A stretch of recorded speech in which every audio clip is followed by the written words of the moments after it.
There it is. I think he wasn't like, let me buy you a drink. He's like, he's a boss. He's like, I'm going to buy you a drink. Yes. Buy you would. I can't auto-tune my own voice. Like, she didn't have an option. He was like, hey, do you mind if I buy you a drink? No, T-Pain was like, I'm going to buy you a drink. I wonder, and he never described what kind of drink it was. That's the... It's open for, opinion. Yeah, or discussion or something like that. Yeah, whatever it is. Okay. All right, well, welcome, ladies and gentlemen, to Talk Junkies, where we talk a lot of junk. We got Johnny in the house. We got Jesse in the house. Jay West, baby boy in the pants, the jeans. Who cares? But it is March, 10th or something like that. It may be March 11th. I'm not entirely sure. We're not there just yet. It's the 10th? Yeah. Okay, cool. So, good guess on the first try. Even though daylight savings, actually, without daylight savings, it would be. It's true. So that's true. Which is some fuckery. No, it'd be 10 o'clock. Oh yeah, you're right. Yeah, You're right. I fucked that up.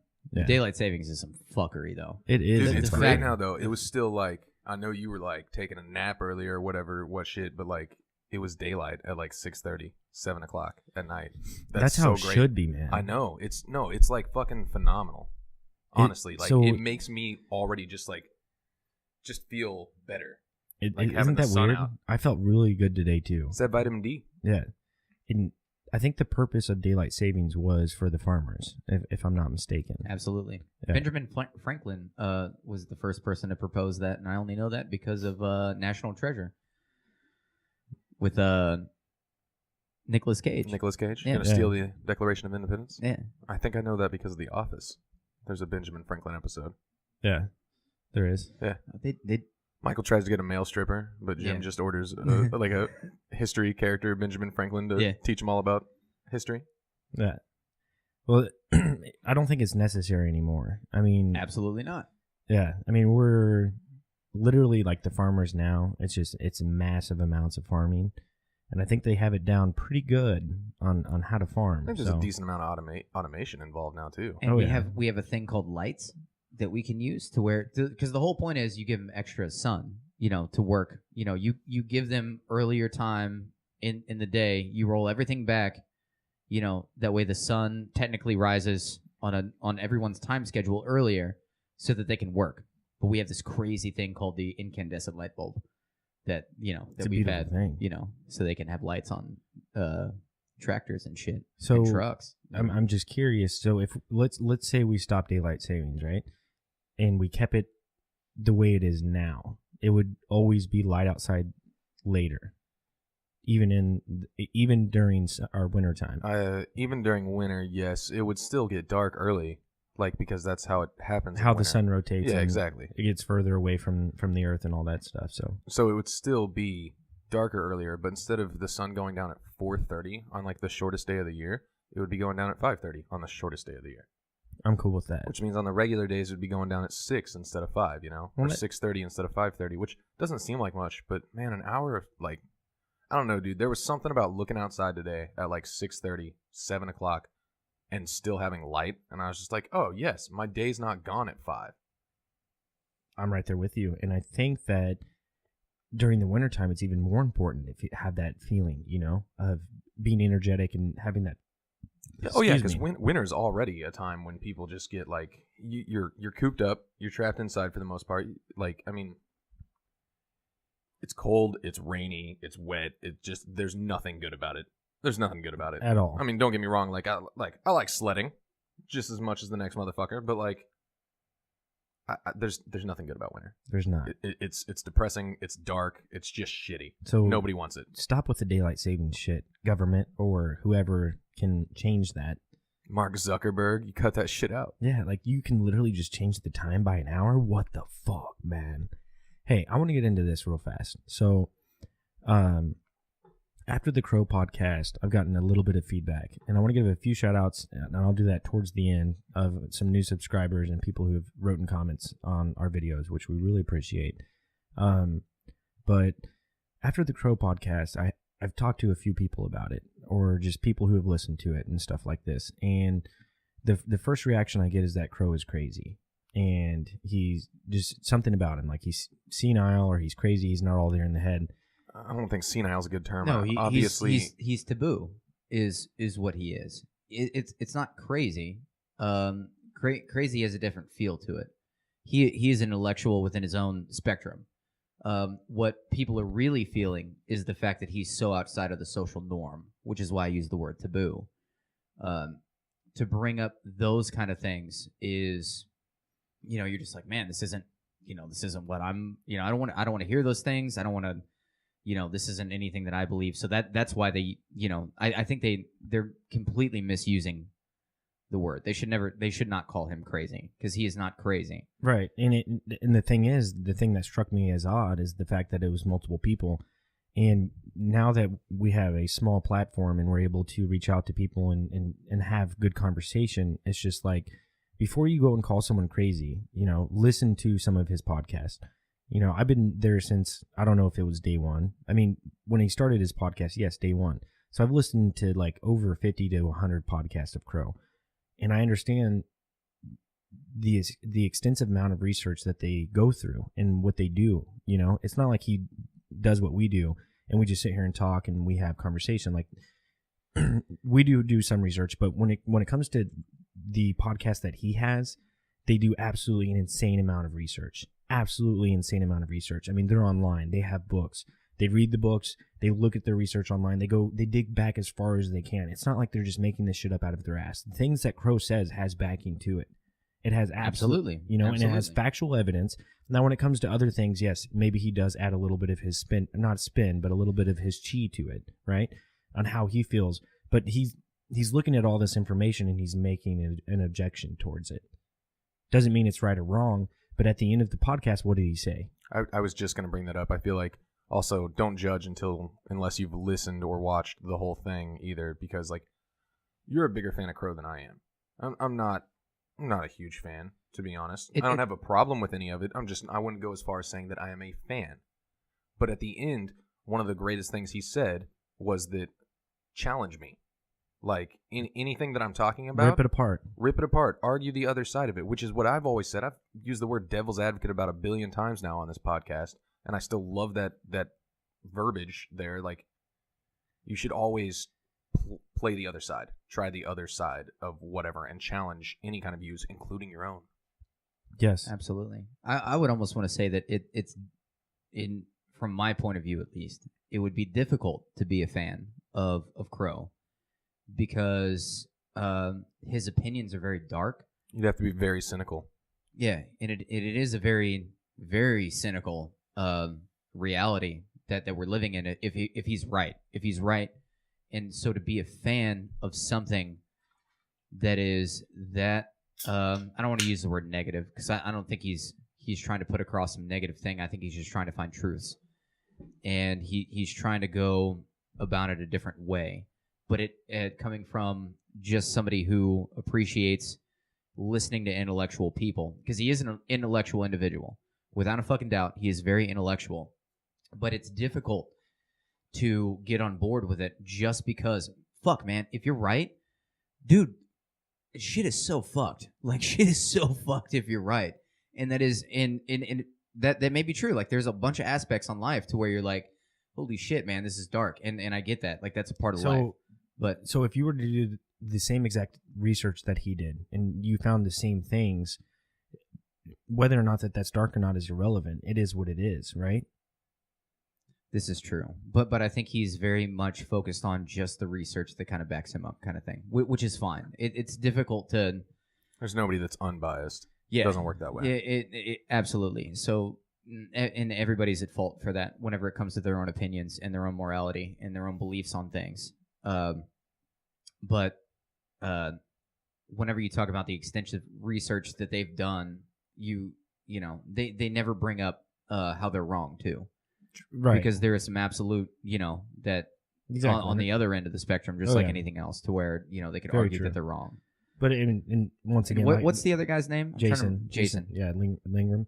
Because he's the real statistics guy, if I remember correctly. I mean, Crow did it on his own for a minute, and then he brought Jason in, and that's when he had some good conversation. But regardless of the fact, or regardless of the situation, you're right.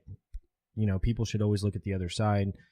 Is Crow absolute truth? Not at all. But to come out, you need to listen to one podcast that he had with us, and yes, the questions that we asked him made people believe that he was crazy, but we were just trying to get his standpoint on what was going on. And if you have that feeling about him, so for instance, one of the people I talked to him about, he had said that, or he sent me a text, and I'm not trying to call you out. You know, I know you're going to listen to the podcast, but I'm not trying to call you out. He sent me a text of a YouTube video of someone disproving Crow and calling him senile, and that the lunar wave was never shot by Crow first; it was shot by someone else. And I'm like, either way, that's not what senility is. Just throwing that out there. You can say crazy or whatever. That's not what.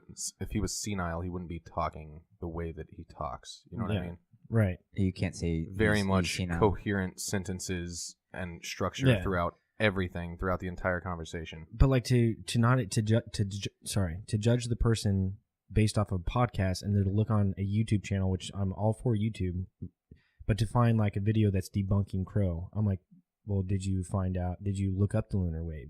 Did you see what the lunar wave is? Did you look up and see what mainstream science says about the lunar wave? And he's like, no. He's like, I was just on break, I saw this, and I just sent it to you. So you're choosing to believe one YouTube video over another YouTube video. That just comes down to whatever that just fits your own personal beliefs already. Yeah. Do you know what have you watched the debunking? Which there's not too many as far as debunking Crow's lunar wave. Right. But the one that I found most the one that made the most sense was that it was filmed off an airstrip, and what you're actually seeing as far as the lunar wave is a jet stream coming off of a plane as a plane is passing the moon. So he's really far zoomed into the moon, and a plane goes by, and it's not it's literally just a jet stream that's coming off a plane that's causing that effect on the moon. Yeah. I mean, that's a good explanation. I mean, there's a 50-50 chance that it might be that way. But we'll never know. We weren't the ones who shot it. We don't know if there was a plane in the air at the time, you know. Regardless, it's interesting, you know, if it truly were a wave on the moon and he were to record that and and that happened, that's interesting. What is it? Something to look into. Yeah. But anyways, enough of that. Yeah. So let's move on. We've talked about Crow a lot the last couple of weeks. Which, you know, you can't blame us for talking about it. That's the biggest achievement that, you know, TJ has had in a long time. 500 views. Paul put in, I don't know if this was ever talked about, but man, I commend you because you were persistent to get that guy on the podcast, put in the work, man. Put in the work. Especially because we're so low level. Like, I mean, we know where we're at. You know, like we're such a low level podcast, and you know, and shout out to everybody who's willing to put in the time to listen to us for sure right now. Oh, yeah. But we're very, you know, we're not like Ninja playing video games and shit. We're, you know, trying to do things, you know, that are intellectual and, you know, get some views across about some things. But you know, to actually get him on to such a low level podcast, that's all you, man. So, I appreciate it, man. Thank you. I don't know if I ever told that to you, but man, that took a lot of heart and a lot of persistence with that guy to get him on. The footwork to do that, the soldiering ability to do that, and the amount of emails and everything else that you did to achieve that. So yeah, the phone's a beautiful thing. The technology that sits in my pocket, or I'm sorry, I'm a cyborg. It's with us at all times, man. We've all got our phones. Exactly. Right. Anyways, so let's get into some topics here tonight. What are your guys' thoughts on homeless people? So, I did a little bit of research. What are homeless people? So, homeless people, exactly. What are they? So people who don't have a home. Oh. So this statistic was in 2017. There are 554,000 homeless people in the United States. I think I may have misread that number, but it's 0.17% of the population in America. That sounds about right. Yeah, 0.17%. So almost two people out of every 100 people are homeless. Yeah, that sounds very accurate. That'd be 2%. Wait, what did you say? He said 1.7. He said 0.17%. Oh, it's not even a percent. Yeah. Okay, so that's even better. Well then. So that'd be like that'd be two people. That'd be 2 people out of every 1,000. Okay. Yeah. 2 people out of every 1,000. So that's even better. That's even are better. homeless. Obviously, the less amount of people that are homeless exactly is a good thing. Yeah, 2 out of 100. That's. Yeah, maybe I was misconstrued on that. Yeah, you're right. I know a lot of third world countries, it may seem like it's homeless. You watch a lot of videos and just see how they live and stuff like that. I was watching a video the other night of just a Skid Row and what Skid Row is. I watched a PBS short 15-minute documentary. And Skid Row, I think it's this road in California, if I'm not mistaken. Real quick, 2 out of 1,000 seems super high now, but I think about it too. 2 out of every 1,000 people. I mean, I don't know the population of where we live right now, Belton, whatever, but like, There's a lot of homeless people. We saw in homeless Belton. people whenever we pulled into Quick Trip tonight. Yeah. Like they were clearly homeless. Like they had the dog with them. They're literally just sitting outside with all of their belongings in bags. I would just assume that you don't have a house, and then you just carry around that much shit with you everywhere you go. I didn't mean to So cut you off there. No, Paul. you're good. You're so good. no, like we live in a small town, but we saw probably 2 homeless people tonight coming to Quick Trip before we came here. Where are you going with the general idea of? There's just a few questions that I have, man, because Okay. 500,000 people, that's an alarming amount of people. That's like 8. You fill up 8 or 9 or 8, maybe even 10 Arrowhead stadiums full of just people, and that's the amount of homeless people we have in America. Mm-hmm. It's a lot of people. So my first question is, like, where does that start? You know, like, and none of us have been homeless, so I don't know the answer to that, but I was just kind of trying to pick your guys' brains to see where maybe that could start. Mental illness and drug addiction are probably and I'm obviously no expert on this, but what my mind is telling me right now is it's either drug addiction or mental illness that is probably the core of being homeless. And the fact that, because the whole thing about having a house is that you're living a stable life and you're able to bring in some kind of income, or even there's like Section 8 to where you might not even have a job at the government, to where you're actually able to go and like fill out paperwork. These are very troubled individuals who have had extreme adversity in their life and have not been able to overcome it. And that's where they're at. And I think drug addiction and mental illness is probably where that comes from. I could see that. I'd agree for the most part. I'd agree for the most part. That's What part of it do you not agree with? no. Okay. Let me rephrase. I pretty much agree with that. I'm sure there's other reasons there. I'm sure there are ones that don't have a mental illness and that don't have a drug addiction and that have just lost jobs and had terrible things happen to them. But I bet you they don't stay homeless though. True. So as far they're as able to like, work back up. Maybe they're only homeless for a year, 2 years, and then they work back up to they get an apartment. You know, there for a while. They're able to get a car. They get a car before they get an apartment. So now they can sleep in their car if they need to, if it's super cold kind of thing. They get a $15 a month membership at the Y or whatever, so they can take a shower, all that kind of stuff. Like, and they work their way back up, kind of thing. I'm just saying it's not all mental illness, and I would agree with that. No, Like, absolutely. There's already like so the many other 2000 variables. the behind 2008 recession and stuff like that. There were people who went homeless. There's people, a lot of people who lost a lot of money. Yeah, a lot of people lost money and their homes and investments. The Bernie Madoff thing. God, you should have brought that up earlier, because that would segue. This guy's brain is so fresh on that one. Oh yeah, I legitimately all day today, as much as I hate to admit that, I was all over the. Like, I watched The Big Short again. I watched a couple of documentaries about the 2008, the homeowner crisis, whatever you want to call it. What do you call that? I can't remember the actual technical term. The subprime mortgages. Yeah, subprime mortgages. The government crisis, all of a all sudden that stuff. Bill Clinton started it, right? Which obviously, it didn't hit until the Bush administration, but Bill Clinton, his administration was kind of the forefront basically, of it. hey, let me give you a But- loan for $1 million house. but the the president problem didn't start it. Right. The banks started it. of course, yeah. But they're hand in hand. Okay. In my opinion, because legislation and banks really aren't too far away from each other. I'm still- if you get down to fucking brass tacks. We still differ on what the president does as far as thought process here. I honestly, the president's a face, man. Yeah, 100%. The president is a face so his that represents cabinet. So you could say the presidential cabinet or Yes, whatever is that- probably that hand in hand with that banks. administration. Well, and So that, I'm they saying al- it's very intertwined. what It's they extremely allow, intertwined. yeah, what they allow, and obviously there has to be some sort of legislation, like you said, that would allow anyone and everyone to get a loan for a house they can't afford. But whatever. So I mean, this might be just a short and simple, topic, but like, so let me break it down to you. So in San Francisco, it's a very progressive state, or California, anyways. But San Francisco is extremely progressive. They're more far left than they are right. Obviously. But I guess that there's literally this app, and I was listening to the Joe Rogan podcast, and there's literally this app that shows you where there's so much shit. Like literally, homeless people just take shits in the street. I've seen that too. And there's really an app, bad. and it shows a cloud of just shit. Where do not go there because there's just this the massive amounts of. How do you shits. collect that data? Like realistically, no. That app doesn't make sense to me. How are you collecting that data?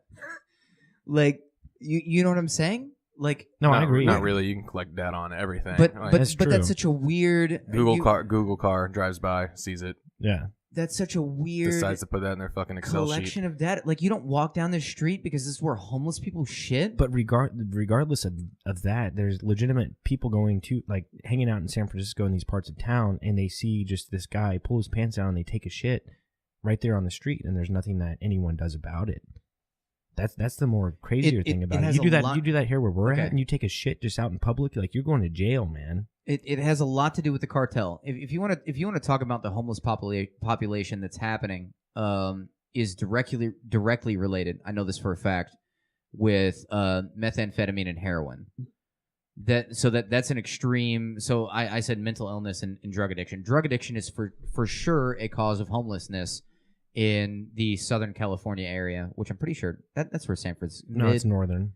It's northern. San Francisco's northern.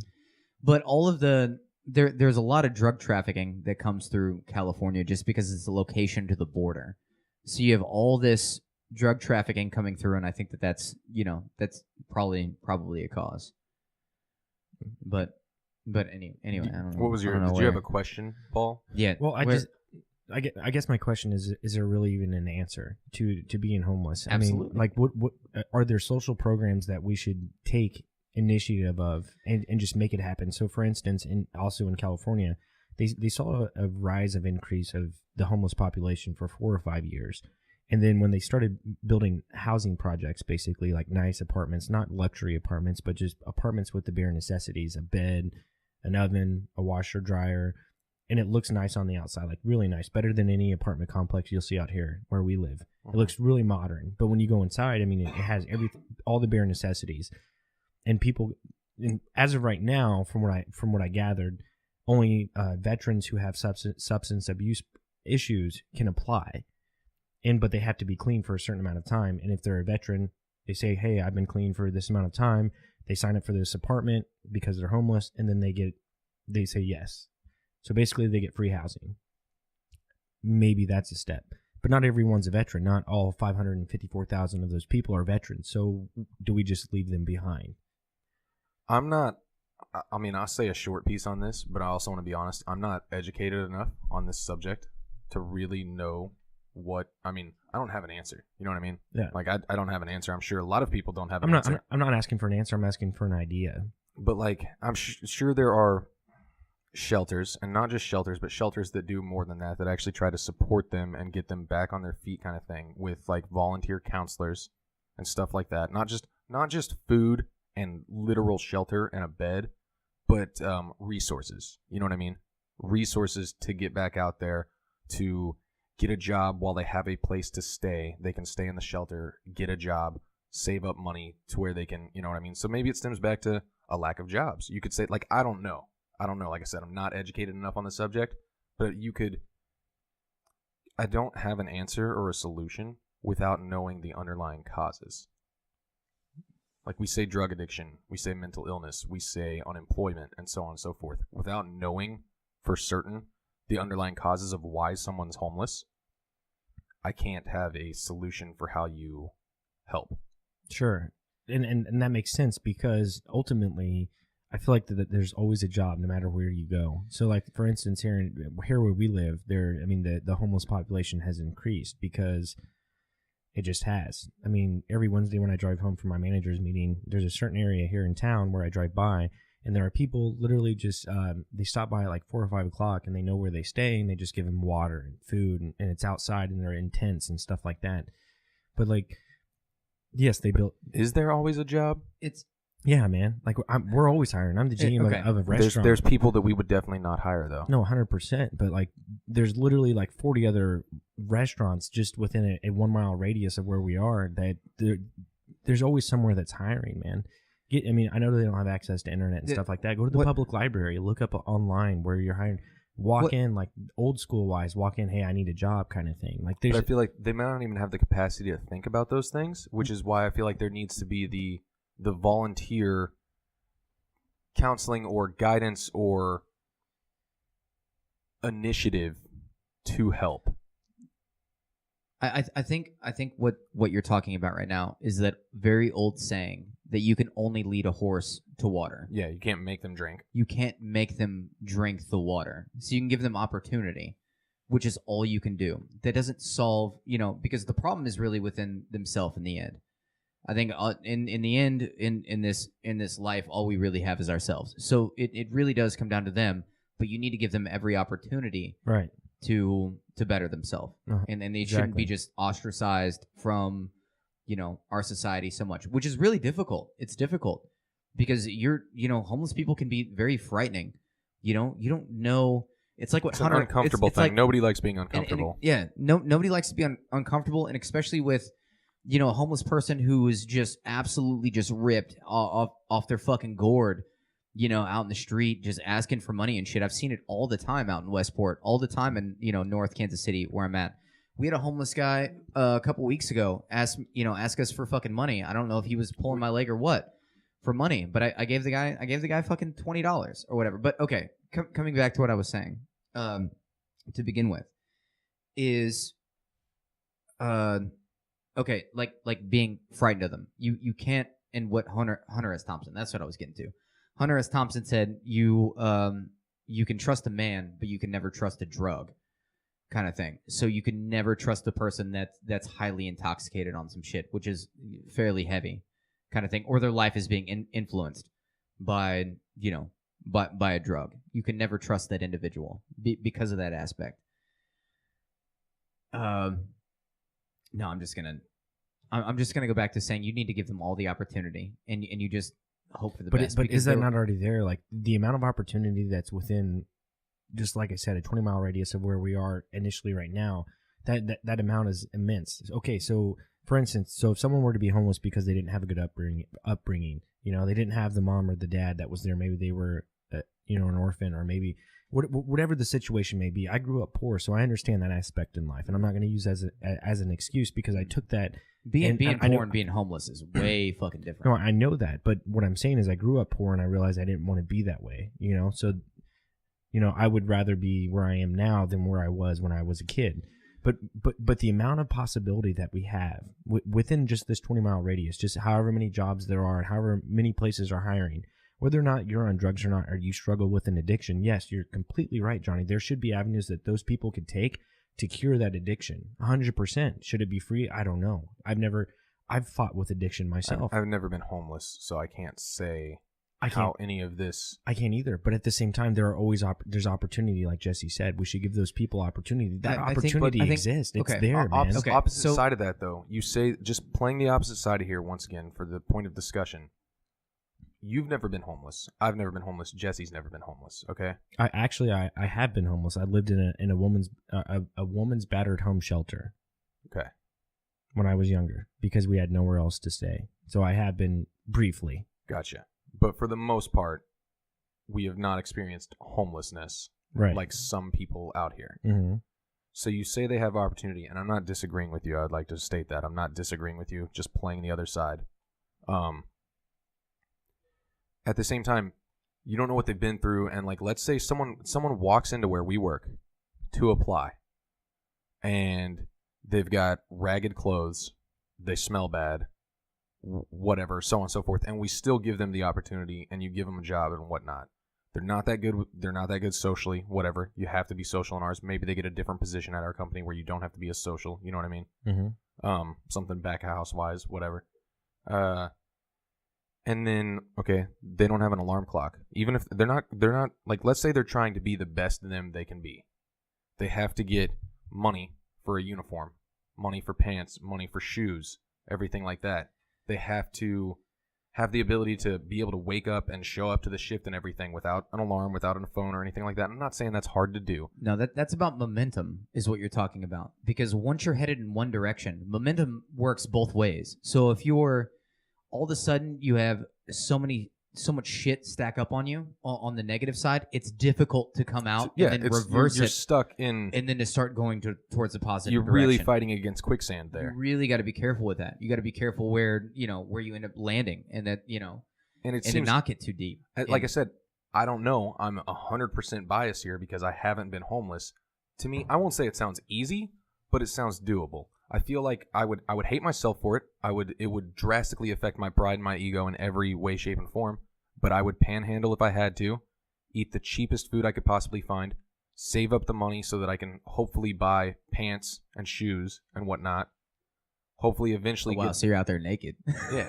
No, I mean for work. Okay. For work. No, I got you. You know Sorry what I mean? to crack a joke. And yeah, I would be out there naked. I mean, you got to make money somehow. You got to panhandle, bro. No.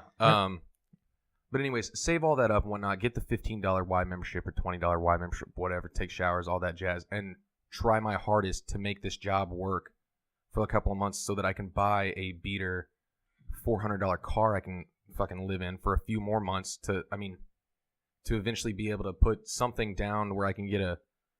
Which, man, apartments are expensive too, bro. Studio apartments around here are expensive. Like, I think probably, and I don't. I'm saying that I feel like I would have enough drive to where I could come out of it. Once again, 100% biased. I don't know. I haven't been there. Right, and I think a lot of it comes down to drug addiction and yeah, that's ultimately where it comes from. Because anyone in their right mind who truly wants to be a part of this society and play the game can. That exactly. It's there. The opportunities are there. Endless amounts of opportunity for anyone to make money. It's probably real hard to just quit doing heroin and get a job and be clean cut. And so they want to be there. I mean, maybe they don't want to be there, but they have an addiction, they have an issue, they have a problem. So I think the cure, or maybe there's not a cure, but maybe the essence of fixing this issue is drug rehabilitation and making it more accessible. But you have to. So at that point, you have to go to the point to where you're like, okay, why are these people using drugs?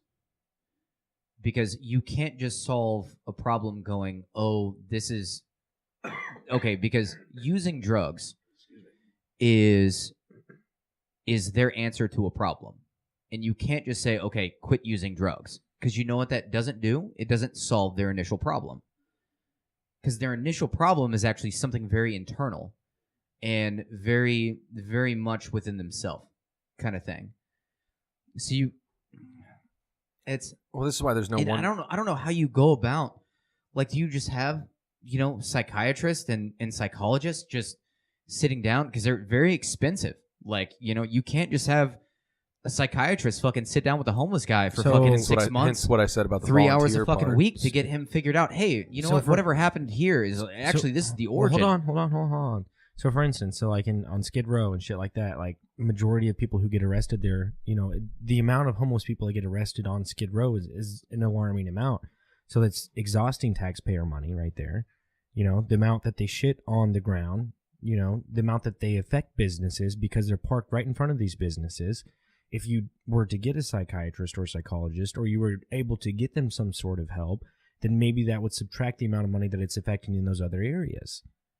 So let's not pretend there's a problem. Let's actually try and fix the problem and get that psychiatrist or get that psychologist and get these people the help that they need and put it in the area where... There's numerous problems, though, that cause homelessness. Like we said, there's the drugs, the mental illness, the jobs, everything else. There's just the overall lack of drive inside of a person. There's all this different stuff, and you can't... You're not going to fix everyone. I'm saying just majority. But we're going down a rabbit hole of, like, there's no one good, solid solution. There has to be, though. I think that if the majority of the part is just hardcore drugs and shit like that, and these people can't get over that, then that would be an avenue we could go. I guarantee you if you look this up, that you would end up finding out that a massive percentage of homeless people are male. I guarantee you if you look this up. Yeah. Because I fucking guarantee it. Because and I can only say this because I'm a guy. And the fact that it is so easy to get lost in some shit, and whenever you don't have purpose in life, because everybody needs a fucking purpose in life. I'm not saying this is just a masculine fucking thing to have, but I think it's what really drives. Like, it's not so much about don't know where I'm going with this. Okay, I'm gonna try to reword this. I'm saying if you don't have a purpose in life, and I think it's very important for obviously for anybody, but I think for males, if you're not contributing back to something, you feel a little lost. To where in our sense of contribution probably ends up being a little bit differently than females. And I'm not and I think society probably okay. So you go down the road, right? And you see a female homeless person. I think my heartstrings, and I know this just because my heartstrings get pulled more because I'm like, holy shit, what if that was my mom? Like, fuck, what if that was my mom out on the fucking street? And I love my mom very much. And I have this, holy shit, that's going to be rough out there for a female being out there homeless. As to where a guy, you're like, man, a guy who's homeless? Go fuck yourself. Dude, you could fucking, man, go build a fucking fire, man. Like, go do your thing. And I know that's extreme. I know that's extreme. But I think it's, I don't know, man. Okay. You see what I'm saying with that? I see what you're saying, but like, would you... Once again, we'd have to see the numbers, but most of it is substance abuse is the reason that, I mean, people continuously are homeless. I mean, like you go to Mexico and right there near the border, there are a lot of people who are technically homeless because they're on drugs. They're on methamphetamines. They're on heroin, all that shit. Mm. I would be interested to see the amount of people that are on hardcore drugs that are homeless. And if that's the case, I think the answer is some sort of substance abuse help. I mean, you would have to think that would be an extremely high percentage because if you're going to be homeless, what else are you occupying your time with? Right. So that's the thing. Like TV, I'd be getting fucked up too. Like I don't even. Whenever I give money to a homeless person, this is the one time that I was upset with a homeless person. I don't need the spiel from a homeless person trying to say like, hey man, I need gas money to get to where I'm just like, dude, here's some money, man. Like you're going through a rough time right now. And do with it what you will. If you go and buy some fucking drugs, man. Go and fucking buy some drugs. This has always been your life decision, but I feel for you right now. I hope you make a better decision. And I always say some shit, man. I'm like, hey, man, like much love. I hope life gets better for you. Hope life gets better for you. Here's $20. You literally go do whatever the fuck you want with it. Go fucking get drugs. Go fucking, I'm really hoping you're going and getting a meal and hopefully bettering your life, but that's probably not the fucking case because they get very much in this, this is where I'm getting my income. And the way I get my income is from sympathy or empathy from other people. And this is my source of income. And they get stuck in this routine, just like how, God damn it, everybody here is stuck in a fucking routine when it comes to their income. True. To an extent. So that's their source of income. I wouldn't be mad at someone if they started making large amounts of money being homeless. If that's legitimately someone, I've heard of people making $60,000, $70,000 being homeless a year. They did that. I mean, like you're an entrepreneur. Okay, that is evil because there are people, and I've seen videos on this of people being called out that literally go back to their fucking BMW. They go back to the Escalade and drive away. No, we've all heard those they know stories. The fucking and those people are fucking evil. You are a fraud. You are a fraud, and you are that is so evil because you're taking advantage of people's kindness. And that is fucked. That is absolutely fucking fucked. And go fuck yourself. So think about it like this, though. If no one were to ever give any homeless person any amount of money, then at that point they wouldn't have any other option but to try and do something else to better themselves or make money in a different way. If no one ever gave money, so is it really evil at that point? What do you mean? How is that really evil? Is it really evil if someone makes close to six figures collecting money from people allegedly that they're homeless? Yes. Because once you've made those, if you're making close to six figures, you stop asking for money and you move on and contribute in some way, shape, or form. I mean, we're all asking for money from our employee. Yes, we do a job. But that contributes. All that stuff. I do a job. I contribute something. Sure. Just taking money from people, you're not contributing. So that's what I'm saying. If it didn't exist, you know what I'm saying? If people didn't ask for money because people never gave money away. But you're saying you're okay with the people who are making $60,000, $70,000 a year being homeless. I'm not okay with that. If you're making that, you move on from being homeless. Hey, they're contributing to looking at the beauty of the earth, man. They're just sitting there in a hot 100-degree day or a really cold, extreme cold day, and they're asking for money, and people are stupid enough to give them money. I disagree 100%. I used to be really a big proponent on giving homeless people money. I would go out, I'd be in Westport, just like you, and I would give someone $20, And now I'm just like, you know what, man? I work extremely hard for what I do. I have a kid now. I'm about to have two kids. I do what I can. I contribute to society, just like you said. But at the same time, like, I am done giving anyone money, man, because this is my life. This is what I'm living.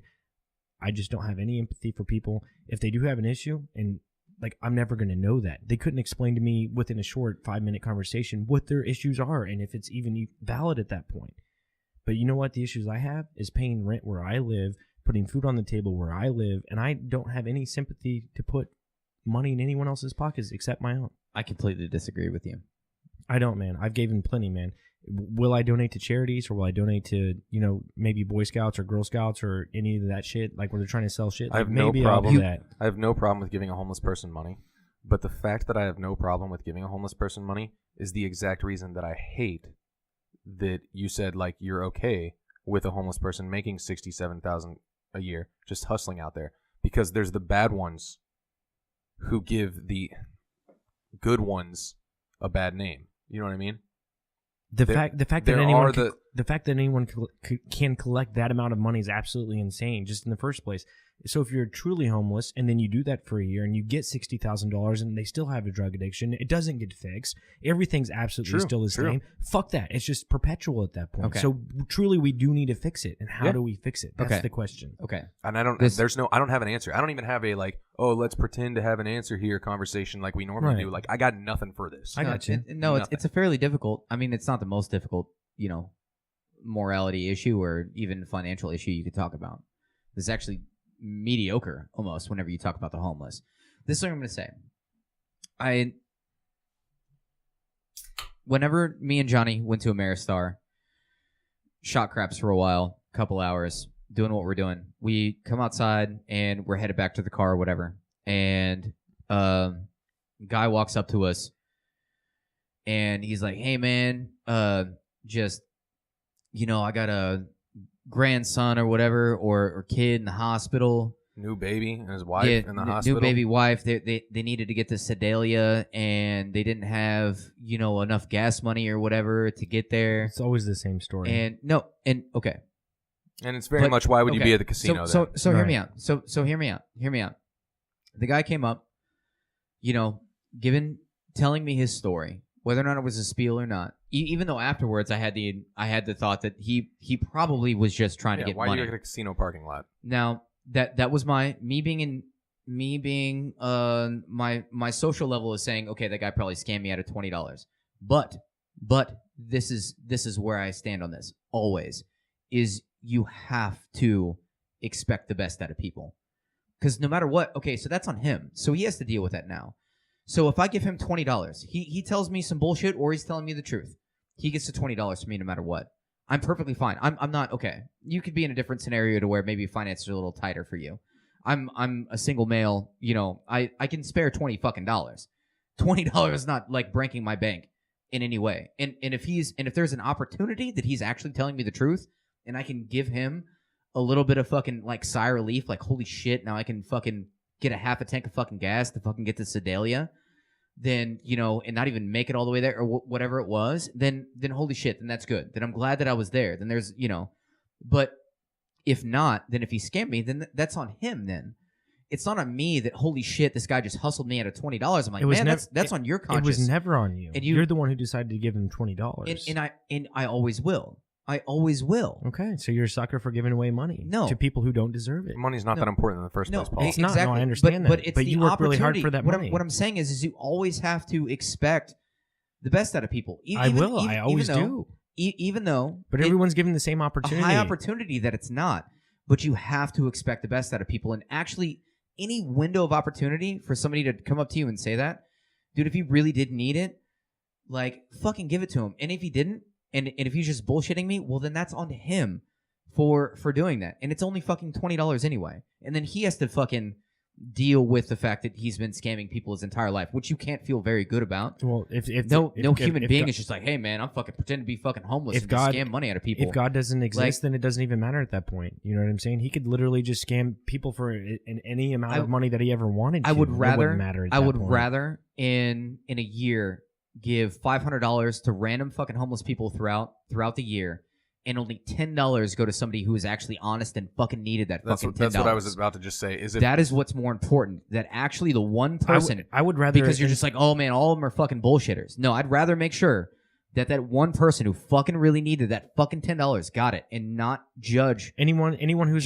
the fucking fact. Anyone who's an adult has an opportunity, and like I said, there are people out there who do have mental illnesses. But I would rather give that $500 that you're talking about right now, and if I had a way to reach out to children who are in need, or children who are orphans, or kids who can't control what's going on in their lives, I'd rather give money to those people, not grown ass adults who have had a chance at life and they fucking failed at it, and they'd rather take fucking fentanyl, or they'd rather take some lean, or they'd rather fucking smoke some meth or anything like that. No, fuck that, man. You had your chance. You had your opportunity. I've lived the same life that you have. I'm in the same area that you are. I've had the same opportunities that you have. If you have a true addiction issue or a problem, there are means to handle that. But I would way rather give it to a fucking kid in need than a fucking grown-ass adult who doesn't have the time of day to get their fucking dick out of their ass to fucking get it handled with, man. Fuck that. And I appreciate your view, too. I think it comes down to morality. We just have different morality. I'm not saying that my morality is right or your morality is wrong. Either or you take with you through life, and that's our own decision, because that's how we view things. Grown-ass people are fucking grown-ass people, man. They need to handle their shit or get over themselves and quit asking for money. There is some absolute wisdom behind what you're saying, too. I'm not going to fucking just throw that out and say that's completely wrong, because you're saying a lot of logical things that I'm like, no, that makes sense. It's just that is very much... It stems from my parents. It literally stems from my parents. I get it, man. See the best in people. I respect that. And it's going to be my morality throughout my entire life. That's how I approach it. It goes back to what you said about the $500 and only $10 of that went to. If 10 people come up to us and tell us the exact same story at Ameristar, and out of those 10 people, I give them all $20. That's $200, and only one of them was telling the truth. One of them had actually helped. So I gave that one person $20 to help them, and the rest of the 180 got thrown away on just booze or whatever, just being scammed. That's worth it for me.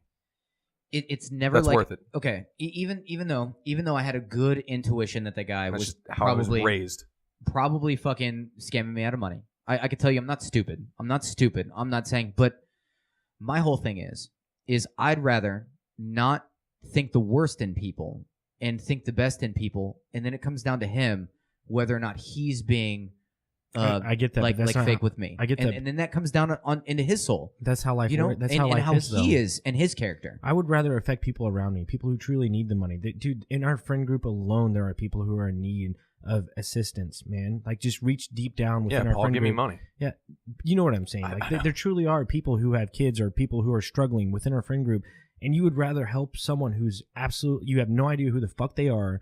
They're giving you some bullshit story because it's always at a gas station or at Ameristar, and they're coming up to you and saying, hey, man, I need gas money to get to. I've heard that fucking story before. I would way rather give money to my friends or my family before I gave money to someone I had no idea who the fuck they are. Obviously, but why not both? No, neither, man. So what you're talking about now is a sense of community, and the fact that within this community that things need to be, because this is this interchanging thing that is the community in which you need to back whenever people have, and there's nothing wrong with that. But there also becomes a struggle with having this idea that I don't want to say it's closed-minded to not think that this entire world and every human being in it is its own collective too. So to think that, close friends, need help, which obviously you give more attention to that, but you also need to respect them too, that they're a human being too. Okay. And what if you were in their place?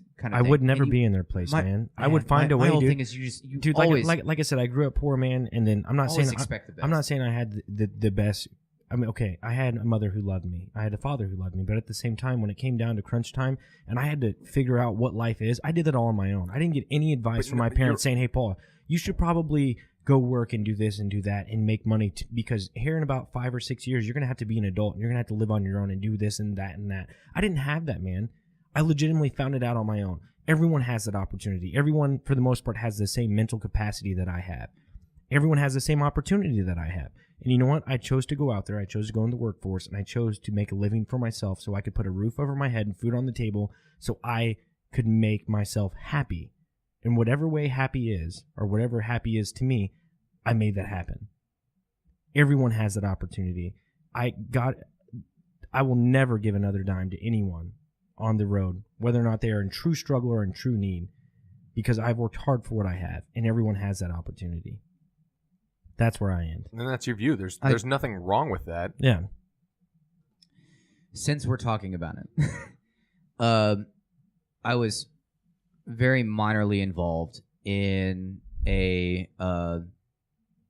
in City Union Mission. A homeless fight club. Yeah, homeless fight club. Dope. No, it was Just very minorly involved. I was Funded it. I was minorly involved. $20. That's all it takes. That's all it takes.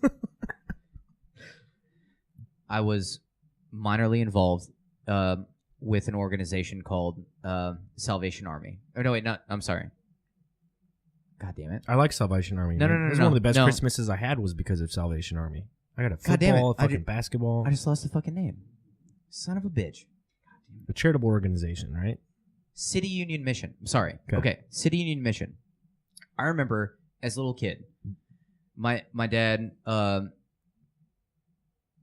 he and I fucking hated it at the time, where he would do like fish fries out of my church for a bunch of homeless people. So what they would do is they'd go down to all the homeless people who were having trouble, and in a shelter, they'd put them on a bus, take them to the church.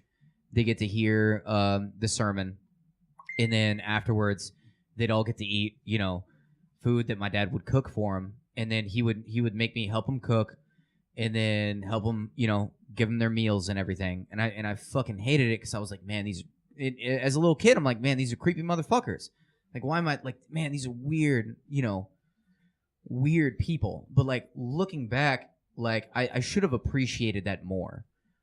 Even though I don't, the religious portion of it, obviously, because I'm very much against it, because that's not what they were there for, and that was their, I don't know, but there was something about like just doing that for them, like giving, like helping other people just eat a meal, and then fucking they just got to sit around the table and they didn't have to get up, and then you just bring them their food, and and there was something wholesome about it in the end, looking back, which I really wish I would have appreciated more.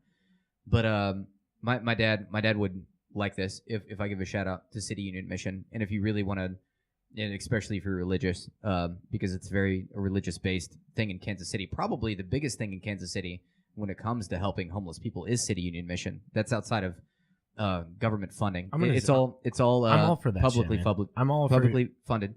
So I just want to. This is what I'm saying. I have an experience with it, and my dad would be happy if he wouldn't be happy listening to these podcasts, but he would be happy if I gave a shout out to City Union Mission. I'm all for shit like that, man. But when it comes to just handing someone money, I'm not for that. I'm all for churches and people organizing and helping people out and shit like that. I'm not saying I'm against that.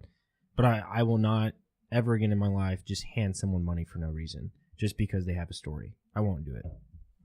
I don't know. Doesn't bother me. I'll do it without a story. So, man, we spend an immense amount of time. A massive amount of time on the homeless thing. I like it, though, man, but it kind of goes into our next topic, the illegal use of drugs ought to be treated as a matter of public health, not of criminal justice. Absolutely. So this could be one of the answers to solving homelessness. No, it could help. It could help. It could help. God, I feel as though I'm just gonna say shit that I've already fucking said with this one. What was the initial question again? Read it back to me. Okay. You want me to read it back to you right now? Yeah. Or can I wait like 5 minutes? I'm just kidding. The illegal use of drugs ought to be treated as a matter of public health, not of criminal justice. Okay. This comes down to, first of all, for me, you're talking about somebody who's not harming anyone else, and they're doing what they want with their life. Whether or not you think it is correct or they're going down the wrong path, people will do what people do. You cannot, in my opinion, on a moral level, imprison someone or give them some kind of legal ramification if they're for not hurting doing another something, human being. if they're not hurting another human being. That is just verbatim what I've always said about this. You're not hurting anyone else. You were doing, and there's a whole lot of rooted shit. I don't think drugs are the answer to anything. But they're doing what they're doing, and you have free will, and you are a fucking human being, and you get this one life, and you get to decide what you do with it, and the path that you take is whether it is absolutely best for you in your own opinion or other people's opinions or whatever. If you're doing it and you're not hurting anyone else, you should be able to do that and then not fucking have the government step in and fucking throw you behind bars. And not even the government at that point, it's local justice systems. But let's look at it in a massive scale. So in 2015, 21 million people, 12 and older, had a substance abuse problem. 3.8 million people used pharmaceutical drugs. 300,000 people used fentanyl. This was once again in 2015. 300,000 people used fentanyl, 100 times stronger than morphine. 100 people die a day from an overdose. That's in the United States. That seems low for me. Over 300 or 100 people times 300 and how many days are there in a year? 356? 365. 365. Dyslexia right there. Do you know somebody who's died over a drug overdose? Hold on. I do. Over 5 million emergency visits in 2011. 5 million. 9.4 million people reported driving under the influence in 2011. So that was, 8 years ago. And 90% of addictions started with drinking or smoking. So we have problems with addiction and drugs and shit like that here in America. Let people do what they're going to do. Let people do what they want to do as long as if you're not stealing from someone, hurting someone, murdering someone, raping someone, any of that stuff, if you're not affecting another individual and it's your life, let people do what they want to do. So if you're in your house, do crack, cocaine, heroin, bath salts, who cares? But once you step foot out your house, and let's say you go down to a convenience store and you create some sort of, just disturbance, obviously, then you could be arrested for that. Yeah. And at that point, should you be charged for being on a substance? Yes. Okay. No. Should you be charged for being on a substance? No.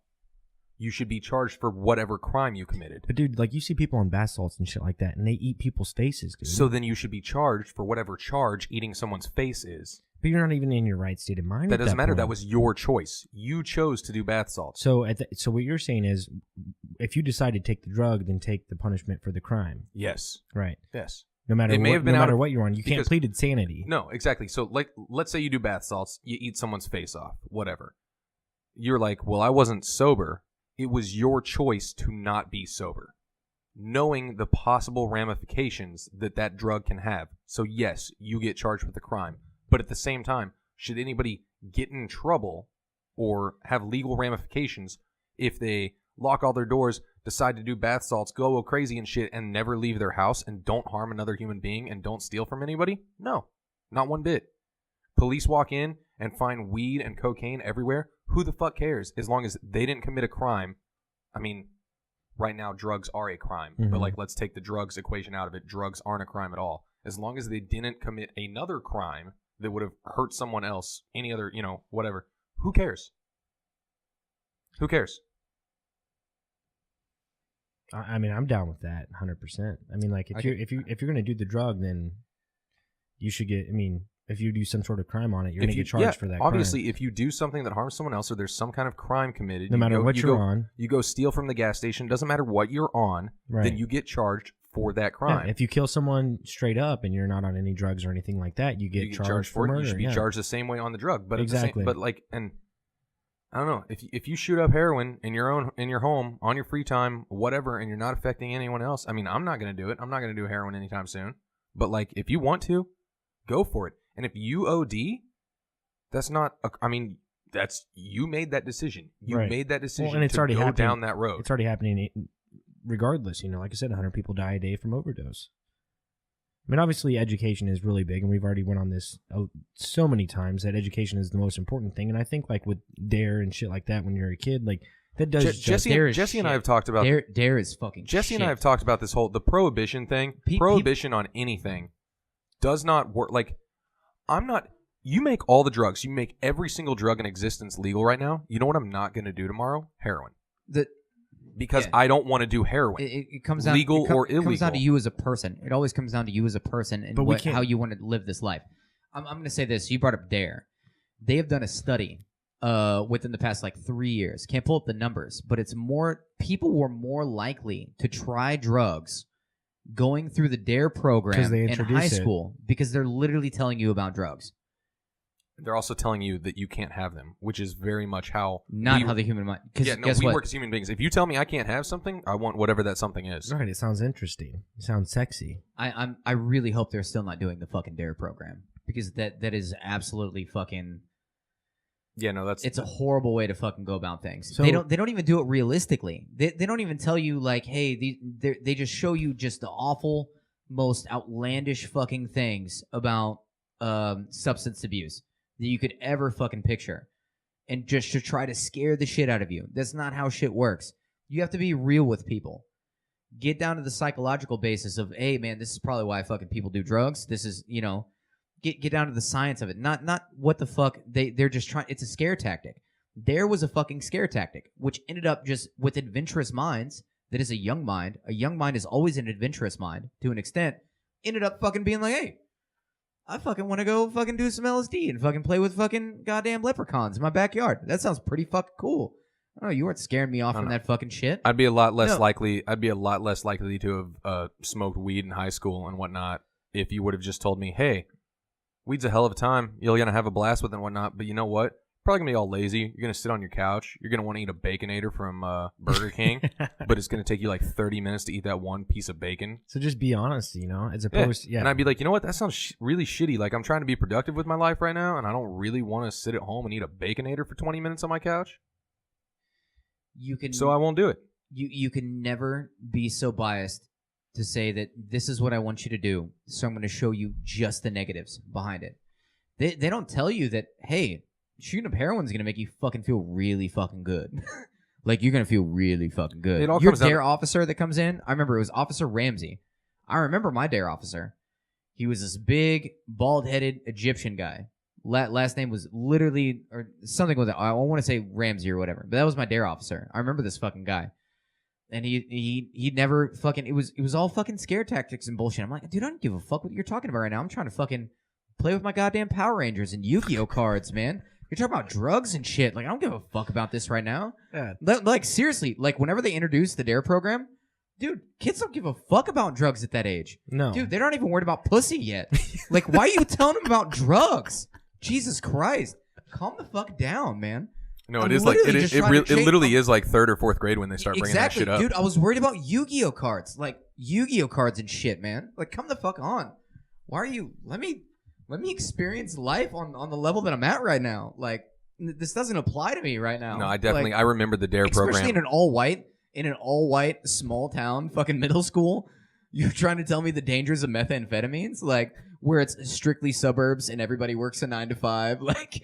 No, it doesn't happen out here, man. That's the scary thing. We thing. don't need to know. You don't need to. I don't. But I'll find out about this on my own. There are those people, though, and we've all had friends who have went down that path. There's always those people, like you said, like you're not going to go into your house and you're not going to shoot up heroin, but should people be allowed to do it? Yeah, of course. I'm not going to do it, but there are people who will do it. You know what I'm saying? Okay. Yeah, and there's nothing wrong with that. But as opposed to the criminal justice system having control over that, they shouldn't, and people shouldn't get punished for stuff like that. I think we are actually all on the same page here. Yeah, I think literally we all 100%. Yeah, in the end on this one. And at that point, what I'm saying is, public health, should they be involved? Should even the public health be involved at that point? I don't think anyone should be involved. If someone needs help, they should be able to reach out, of course. But the question is, should public health be in charge of that, basically, over the criminal justice system? No. No one should be in charge. No. Prohibition does not work. It doesn't. And Prohibition does not work, just like the DARE program doesn't work. None of that. It's basic human psychology. You tell someone not to do something, they want, don't press this button. I'm not going to tell you what it does, but don't press this button. A 1.5-year-old's going to press the button. You're thinking about pressing the fucking button. Yeah. Like, that's all you're thinking about. I'd press the button. Yeah. You put it best, man. You put it best. You know what I'm saying? I've said this for so long. You've known me way before this podcast has ever started. And I've talked about, why are you just trying to legalize weed? That is stupid. Legalize everything. But that is so... This is taboo, what I'm saying right now. It shouldn't be, though. We need to legalize it all. Everything needs to be fucking legalized. Because people are going to fucking do it anyway.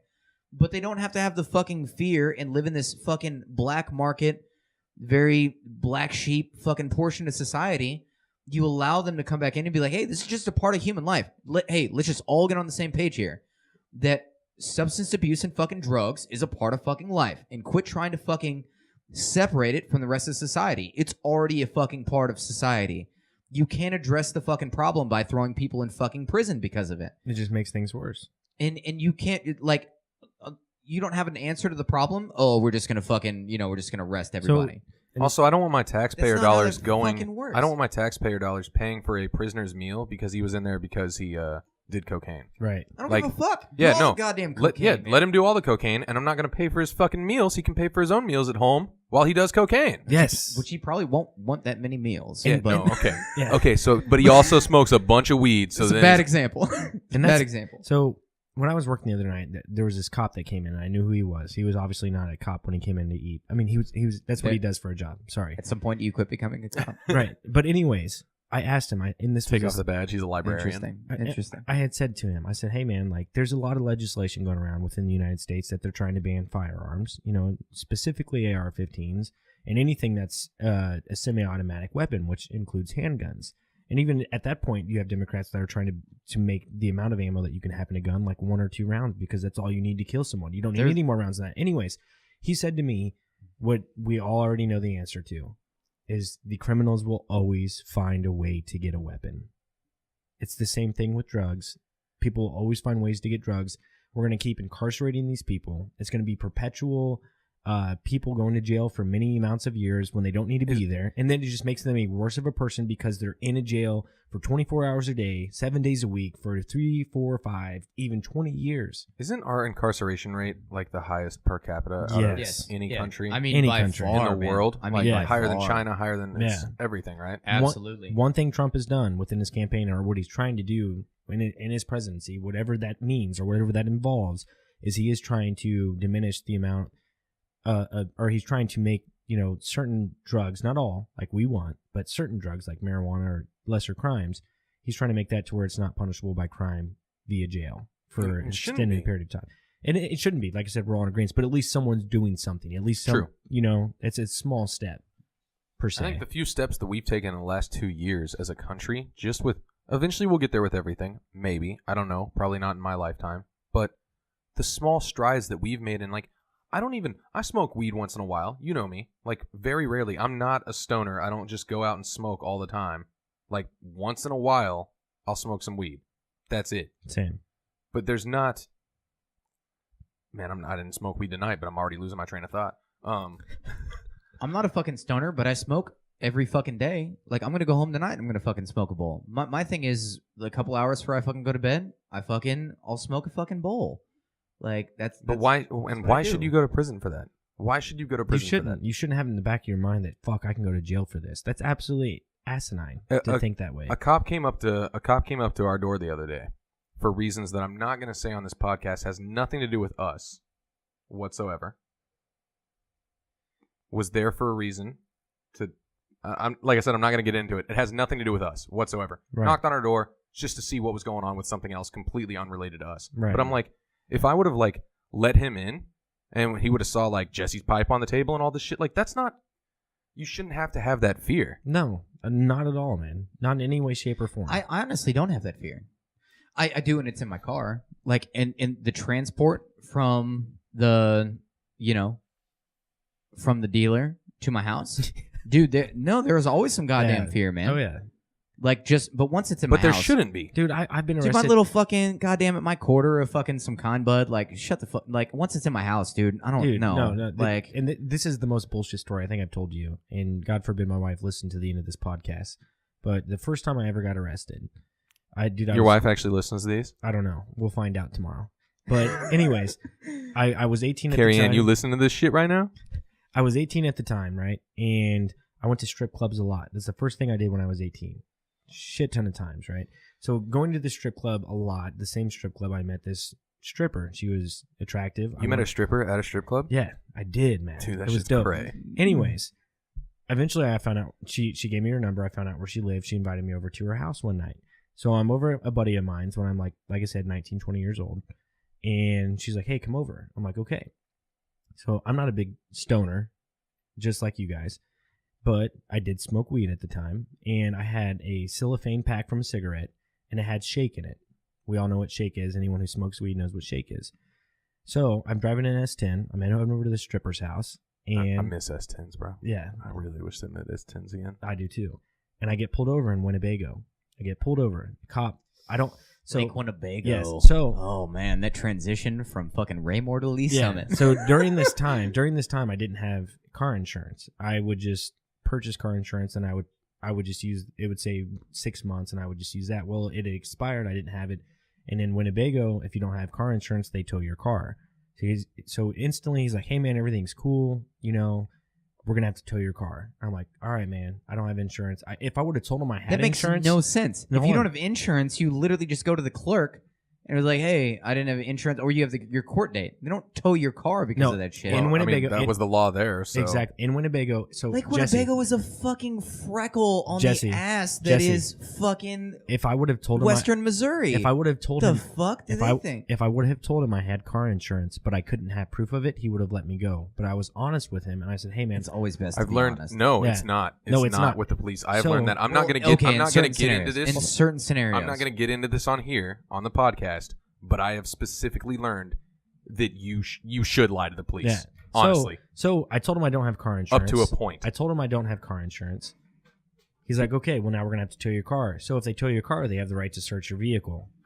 So before all this even happened, I saw the shake in my console, and I'm like, "Fuck, I need to get rid of this." So in S10, you could pop up this little thing on your sidearm. I put it in there, like it's in the door, like a little plastic piece, Okay. and I put it in the door. You don't Well- think they're gonna search that? Well, underneath my door, that same plastic piece, it wasn't connected to the bottom of the door, so it fell right onto the ground when he opened the door. And he found it, Nice. and it was literally it was enough for a bowl, and he arrested me. And that was the first time I went to jail for marijuana. That sucks. Yeah, That really sucks. I never got charged, or I did get charged. It was a misdemeanor, and that was it. Yeah, and you went through your whatever. You had to do your SIS or whatever. I it didn't was have at to the do time. any of that. Luckily. No probation. No, none of that. Judge didn't show up, and the prosecutor knew the person at the time, and all I ended up was on 2 years unsupervised probation. I mean, that in a way is Yeah, SIS. I just or couldn't whatever. fuck up again. Yeah, no, that's what I have for my SIS. thing. Okay, unsupervised. Okay, I see what you're It's saying. SIS means suspension and sentencing. In some states, I almost said countries. In some states, it's called starts with a D. I can't remember what's. Yeah, Anyways, it's suspension and sentencing, which basically means you don't get sentenced. You're just unsupervised probation If you do it again, you can get for 2 years. Don't make any mistakes during those 2 years, Right. Because if you do, then you're gonna get fucked. right. It's basically the same thing I had with mine. Yeah. Which is up in May. Very nice. May 5th. Get it. Cinco de Mayo. It's done. Ooh. Well, I think we're at an hour and 12 minutes. Thank you guys for anyone who's listening. I want to give a shout out to Joel. Joel, thanks for listening to the podcast, man. You're actually local here, man. I really do appreciate that. That's very nice of you.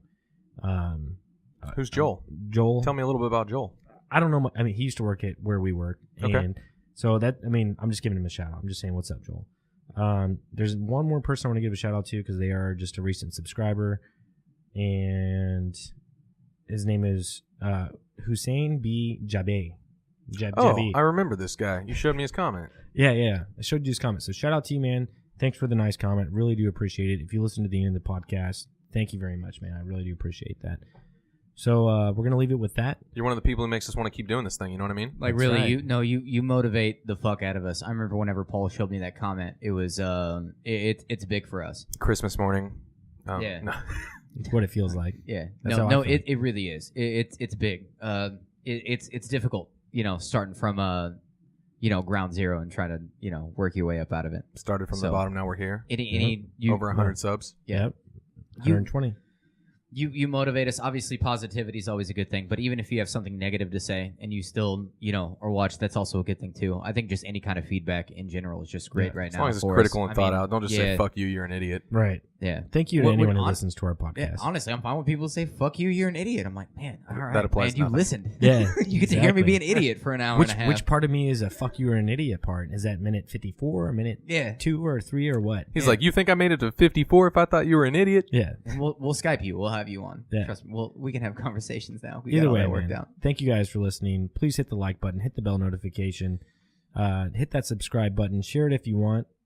And to all our junkies out there, sorry, The fro's throwing you off, man. I know, man. That's what it is. Dude, you moved your the weird weight to head ratio due to the you moved fro. your headphones earlier, and I just heard the fro all up in my ears. Just the Good. scratching. If anyone didn't notice, I grew hair recently in the past week. I had Bosnian plants. That's pretty good for a week, man. I need to get on that. No, Bosnian plants, dude. That's where it's at. Yeah. So what all our junkies out there? Hey, stay fly and ring the bell.